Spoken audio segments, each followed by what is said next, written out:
A conversar com Rômulo Pinheiro, já está com a gente por Skype, hoje com dois temas. Rômulo, tudo bem, amigo? Tá em Brasília, né? Bom dia para você. Muito bom dia, meu amigo Max Souza. Um forte abraço para o Dayan também. Sim, estou aqui em Brasília depois de passar alguns dias aí na capital do estado do Pará, mas com programação para outubro já está de volta aí e um pulo em Macapá também. Cenário novo, Rômulo? Tivemos de mudança, né? Tá um cenário legal agora, mais bem preparado para atender a nossa audiência, que é sempre qualificada. E Rômulo, na pandemia viralizou um vídeo de um juiz, ele estava em uma audiência e assim, é muito legal ter uma prateleira cheia de livros, só que bateu um vento, não sei o que aconteceu, que era de papel, era uma imagem, né? E aí eu quero saber se esses livros atrás de você são de verdade, não é nada de mentira, é tudo certo mesmo, né? Não. Era de papel mesmo, era um desembargador, né? Fazendo fundo de papel, mas não, esse aqui, ó. Esse aqui é de verdade mesmo, ó, Max. Esse aqui é de verdade, a gente está aqui usando para trabalhar, então pode ter certeza que é de verdade sim, viu? Muito legal. Tirou até um livro para dizer que é de verdade, é isso mesmo, Rômulo. Vamos lá então, nosso tema 1, projeto de lei, preste atenção ouvinte, projeto de lei que obriga operadoras a ofertar plano de saúde individual no Brasil. Explica pra gente, Rômulo. Pois é, Max, Daiane, nós temos aqui no Congresso, ultimamente, uma discussão, até a proposta de uma abertura de CPI contra os planos de saúde, porque nós tivemos aí, principalmente no mês de maio, um super cancelamento de vários planos de pessoas, e essas pessoas eram as que mais necessitavam desse tipo de serviço. Então, nós tivemos aí vários planos cancelando planos de saúde, cobertura de saúde de idosos, de crianças, de pessoas com deficiência, principalmente o transtorno do espectro autista, e isso gerou uma revolta muito grande nesses consumidores que vieram até o Congresso Nacional e choveram reclamações na Agência Nacional de Saúde sobre a questão desses cancelamentos unilaterais. Então, Max, Dayan, o que os planos fizeram? Alegando que havia prejuízo nesse tipo de cobertura, simplesmente cancelaram muitos e muitos contratos, deixando pessoas, as mais vulneráveis, sem ter qualquer tipo de cobertura de plano. Então, só para explicar ao nosso ouvinte aqui, que também deve conhecer algumas dessas situações, mas os planos de saúde têm dois tipos, que é o plano individual e o plano coletivo.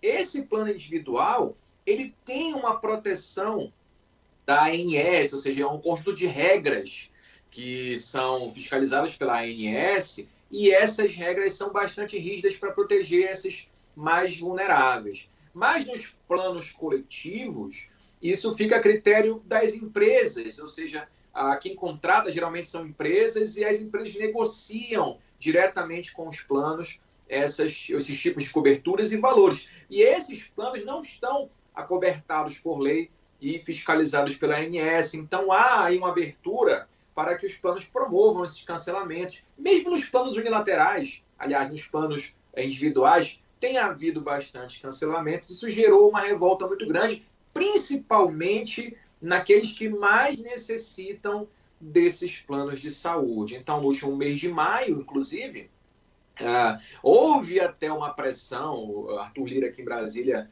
deu declarações nas redes sociais, dizendo que ia promover algum tipo de investigação. Os planos vieram até Brasília e tentaram, de alguma forma, barganhar algum tipo de promessa de que iam suspender os cancelamentos, porque essa informação da Associação Nacional dos Planos de Saúde acaba vinculando a uma situação de prejuízo que os planos estão tendo em razão de coberturas ilimitadas, em razão de fraudes nos contratos. Então, há aqui uma justificativa de que o plano não consegue fazer a devida cobertura com um retorno financeiro, muito embora nós tenhamos com dados do próprio ANS informações de que houve um acréscimo, ou seja, um crescimento exponencial do número de pessoas que fizeram ou contrataram planos de saúde nos últimos anos.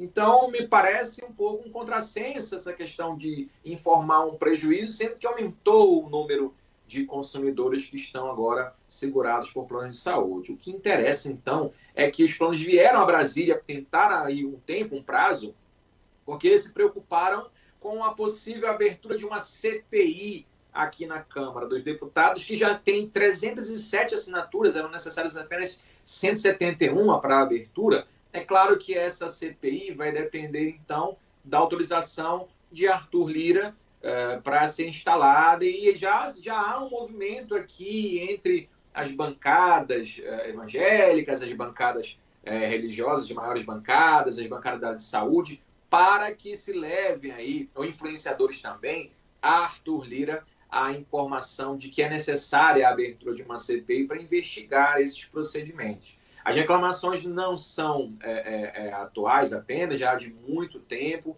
O número de coberturas vem diminuindo, os planos têm imposto cada vez mais dificuldades para oferecer as coberturas. Não esquecer também que hoje os planos individuais quase não são oferecidos, ou muito pouco, as dificuldades são intensas.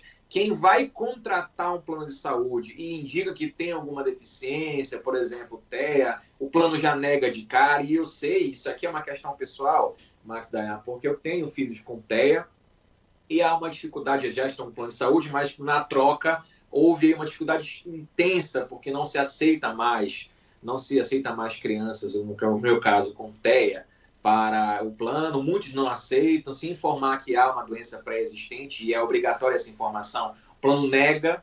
Então, o consumidor não tem o que fazer, porque se ele suprimir a informação, se ele omitir essa informação, ele acaba cometendo um ato ilícito, ele não pode fazê-lo. Por outro lado, quando ele informa isso, o plano não oferece a cobertura. Então, diante de todos esses entraves, tem se buscado aqui na Câmara uma discussão a respeito do que fazer nesse sentido, com a proposta de uma CPI a ser implementada até a terceira semana agora de julho, quando os deputados entrando em recesso.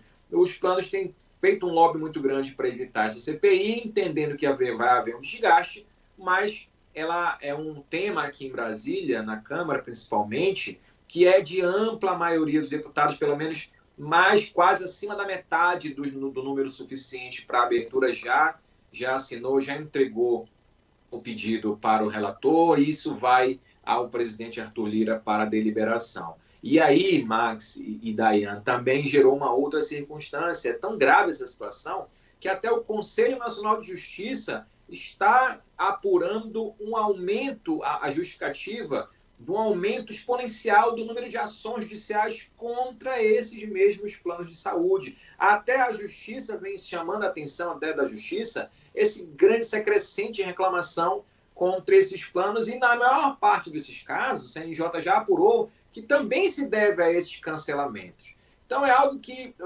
se busca resolver, e uma das propostas de resolução passa pelo projeto do senador Romário, que é para obrigar os planos a manterem esses planejamentos de contratação individual, que não se faz mais hoje, é muito difícil. Eu, para ser bem sincero, não me recordo mais de algum plano oferecendo o seguro individual, é só os coletivos, mas porque eles não têm essa obrigação hoje, não se permite isso, e como não tem obrigação, não se oferece mais, só resta os planos coletivos, e esses planos coletivos só existem dessa forma porque não tem a cobertura da ANS, proteção legal, ou seja, os planos podem cancelar, podem renegociar, aumentar valores.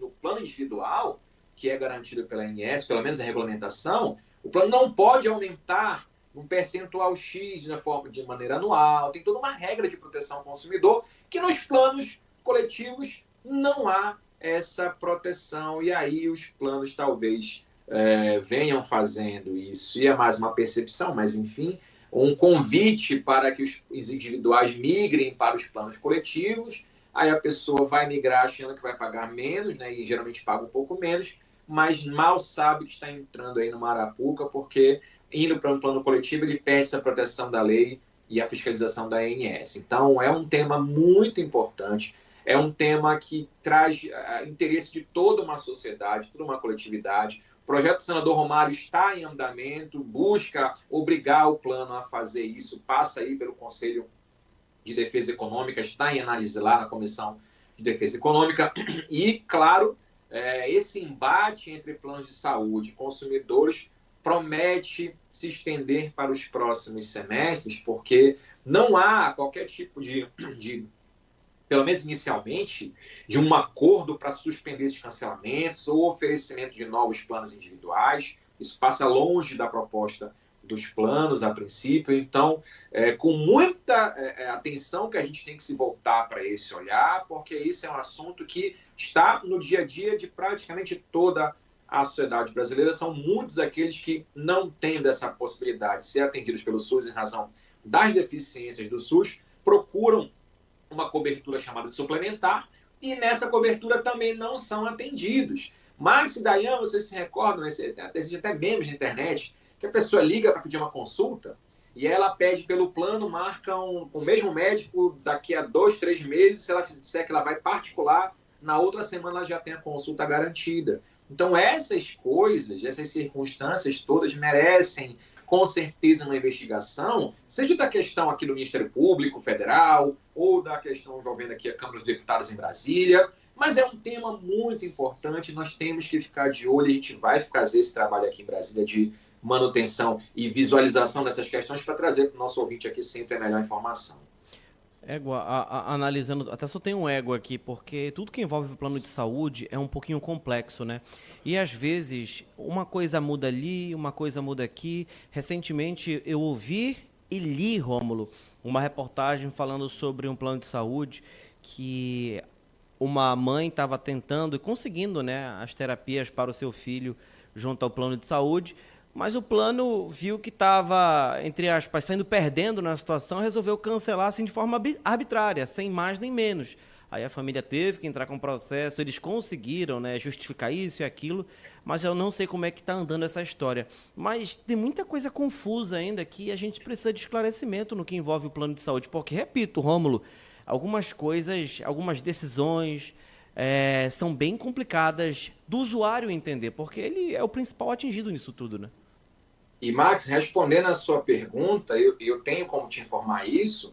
No último mês agora, aqui no Superior Tribunal de Justiça, houve a suspensão de várias ações contra esses planos, porque exatamente para evitar decisões divergentes entre tribunais. Então, muitas pessoas entrando exatamente para evitar esse tipo de problema, ou seja, que fossem restabelecidos os planos no Brasil inteiro, e vários tribunais dando decisões, autorizando o cancelamento, outros mandando restabelecer os serviços, e aqui chegou no Superior Tribunal de Justiça para que suspendessem todas as ações, para que o próprio Superior Tribunal de Justiça desse uma decisão final e isso valesse para todas as ações em andamento no Brasil inteiro. Então, tanto o Conselho Nacional de Justiça, quanto o Superior Tribunal de Justiça, quanto a Câmara, Senado, todo mundo está de olho nesse procedimento dos planos, porque, de fato, Max, não são poucas informações iguais a essa que se passa acontecendo todos os dias, infelizmente. Bora fazer o seguinte, Dayan e Rômulo, a gente faz um intervalo, você fica com a gente, né, Rômulo? Com certeza, meu amigo, estamos juntos. Então bora, Dayan, daqui a pouco a gente vai falar de reforma tributária. Bora pro intervalo? Vamos. Voltamos já.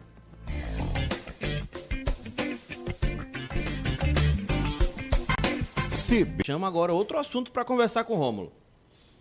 Reforma tributária, o assunto em questão agora.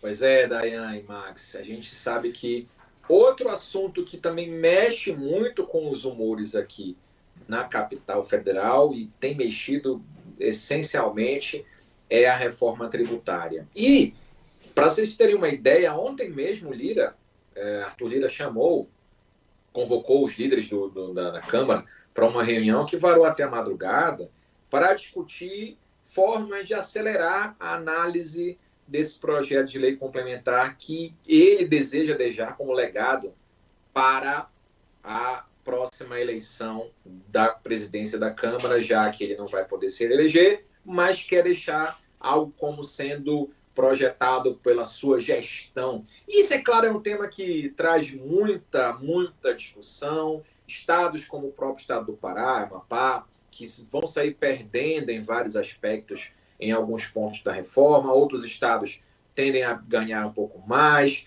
e o cidadão, por exemplo, talvez simplificados alguns impostos, por exemplo, 5 tributos serão unidos em um só. São questões muito complexas, mas que demandam muita atenção também de quem está acompanhando isso. Por quê? Porque esses tributos eles vão ser cobrados em produtos da cesta básica, produtos essenciais, combustíveis em geral, e isso promete também uma série de reformas e análises do próprio governo para os próximos anos. O assunto é tão complexo, mas que gera um efeito devastador aqui para o bolso de muita gente, e para alguns talvez haja uma facilitação, para outros com certeza vai haver um endurecimento nas contas. A ideia é formalizar, flexibilizar as contas públicas, um gasto, aliás, uma projeção melhor de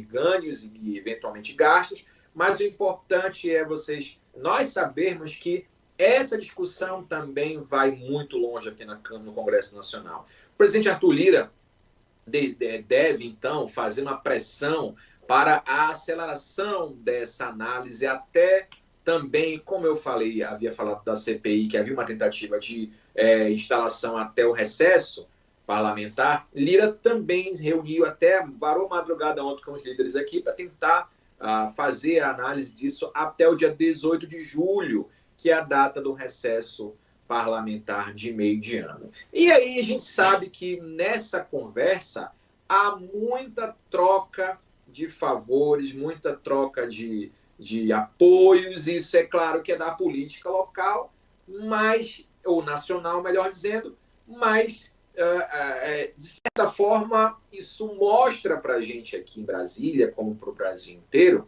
que tudo depende de quem tem mais cacife político para fazer andar as coisas em Brasília. A reforma tributária já foi aprovada, parte dela, ano passado. Essa parte de análise agora pelo Congresso vai se estabelecer outros pontos, mas o importante é saber que Lira tem grandes chances de implementar essa análise até o dia 18. Essa reunião com os líderes ontem à noite foi bastante produtiva na visão dele.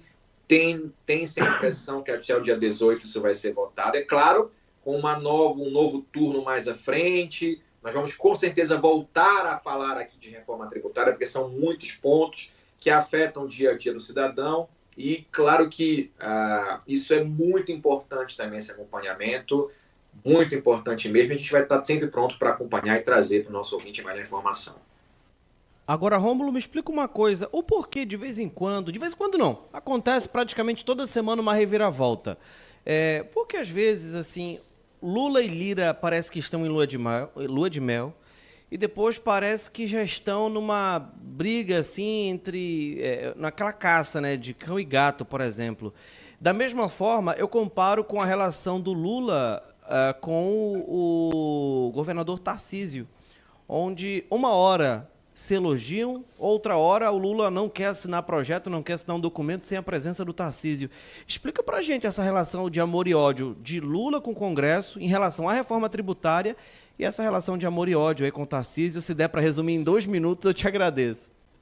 Claro, meu amigo, claro. Isso não é surpresa para ninguém, Max. Isso passa pelos apoios que o Legislativo e o Executivo têm dentro do Congresso Nacional. Você vê que a Lira tem, de certa forma, grande parte da máquina pública em mãos, porque tem indicados que assumiram cargos no Executivo que são diretamente ligados a ele. Então, nós temos aí um ministro, e aqui a gente vai resumir rapidamente, mas temos um ministro agora sob grande ataque em razão de supostos esquemas talvez não lícitos, para não dizer tão abertamente ilegais, que está sendo mantido ainda no cargo por pressão do centrão lá de Arthur Lira. Então, quando há uma situação na qual se exige esse apoio político e o Executivo precisa desse apoio político no Congresso, então vão-se aos abraços, mas quando há, por exemplo, a situação que eu citei, algum indicado ali do Legislativo em apuro no Executivo, vão-se aos afagos afastados, em outras palavras, vão-se às turras porque é a questão política e suporte e apoio que vai determinar essa aproximação maior ou esse afastamento, tanto no Congresso como lá em São Paulo. E São Paulo a gente sabe que é um grande reduto aí das próximas eleições. Então, esse apoio político, esse suporte é o que dificulta, na verdade, é o que explica a sua pergunta, meu amigo Max Souza. Gente, muitos capítulos dessa novela. Rômulo, obrigado pela participação de sempre e pela disponibilidade, tá bom, amigo? Muito obrigado, um forte abraço e até a próxima quarta. Obrigado, Rômulo. Até mais. Então, pronto.